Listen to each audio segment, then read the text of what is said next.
Well, those charges were announced yesterday afternoon by Attorney General Dana Nessel, and the 7 of the 16 charged are from right here in southeast Michigan, and those charges, well, they're all facing 8 felony counts.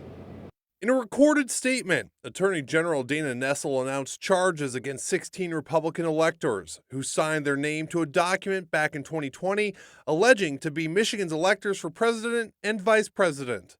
This plan to reject the will of the voters and undermine democracy was fraudulent and legally baseless. While the results of the 2020 election showed that President Joe Biden won the state by nearly 150,000 votes, the letter in question said the state's 16 electoral votes would be casted for now President Donald Trump. That was a lie.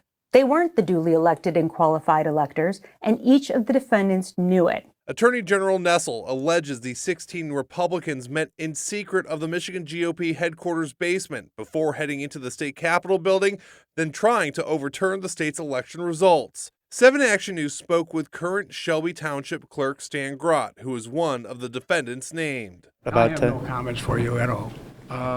We are in legal process and whatever it takes us. Another defendant named in the charges is 82-year-old John Haggard of Charlevoix. 7 Action News called Haggard, and Haggard says he does not understand why the Attorney General filed the charges and believes it to be a publicity stunt. I signed a paper that said Donald Trump won. I guess she doesn't believe in the First Amendment in order that I can say what I want to say. Other defendants named are the current mayor of Wyoming, Michigan, which is located right outside of Grand Rapids, and former Michigan Republican Party co-chair Michonne Maddock. 7 Action News contacted all of them, and they did not respond to our request for comment.